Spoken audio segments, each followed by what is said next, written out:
முடியும்னா சட்ட நடவடிக்கைகள் ஆய்வுக்கு இருக்கு. பாரதிய ஜனதா கட்சி சார்பில் வந்து நீங்க தனியா வந்து புலன் விசாரணை வேணும்னு கேளுங்க, சிபிஐ விசாரணை வேணும்னு கேளுங்க, நீதிமன்றத்துல போய் நீங்களே ஒரு பெட்டிஷனரா போடுங்க. பெட்டிஷனரா போட்டு நடந்துட்டு இருக்க புலன் விசாரணை சரியில்லைன்னு சொல்லுங்க. உங்க கட்சியில் நடந்த ஒளிபரப்புகள் நீங்க பண்ண ஆடியோ வீடியோ ரெக்கார்டிங் எல்லாம் நீங்க புலனாய்வு வந்து முடிச்சிட்டீங்களா?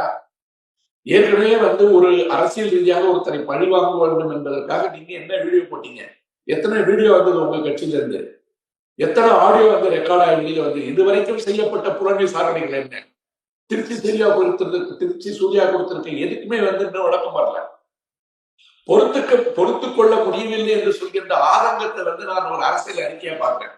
ஆனா அதற்காக நான் அநாகரிகத்தினுடைய எல்லைக்கு போவேன்னு சொன்னா, அறிவியல் உச்சத்தில் இருக்கின்ற இந்த நேரத்தில் படித்த பிள்ளைகளுக்கும் இனிமேல் அரசியலுக்கு வர வேண்டும் என்று நினைப்பவர்களுக்கும் நீங்க சொல்லிக் கொடுக்கிற பாடம் என்ன?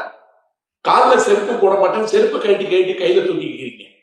செருப்பு, அதாவது நான் நிறைய வாட்டி சொல்லிட்டேன், செருப்பு வந்து 14 ஆண்டுகள் வந்து அரசாட்சி செஞ்சுச்சு அப்படின்னு சொல்ற ராமாயணத்தை கையில வச்சுக்கிட்டு நீங்க இந்த செருப்பை வந்து உங்க காலில் கொண்டு வருவதற்கு, காலில் போடுவதற்கு சுயமரியாதை இயக்கங்கள் நடத்திய போராட்டங்கள் என்னெல்லாம் நீங்க போய் பாருங்க.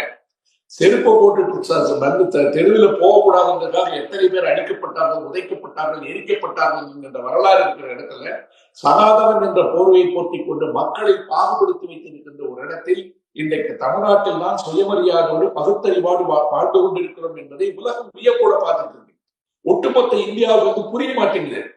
எல்லா இடத்தையும் கடவுளை வச்சு ஏமாத்திட்டு இருக்கிற இடத்துல தமிழ்நாட்டில் வந்து இது ஏன் நடக்க மாட்டேங்குதுன்னா, திருப்பி சொல்ற, தமிழ்நாட்டில் இருக்கின்ற மக்களுக்கு கடவுளுக்கும் பகுத்தறிவுக்கும் உண்டான இடைவெளியை, தூரத்தை எப்படி இட்டு நிறுத்துவது என்கின்ற பகுத்தறிவு உண்டு, சுயமரியாதை உண்டு.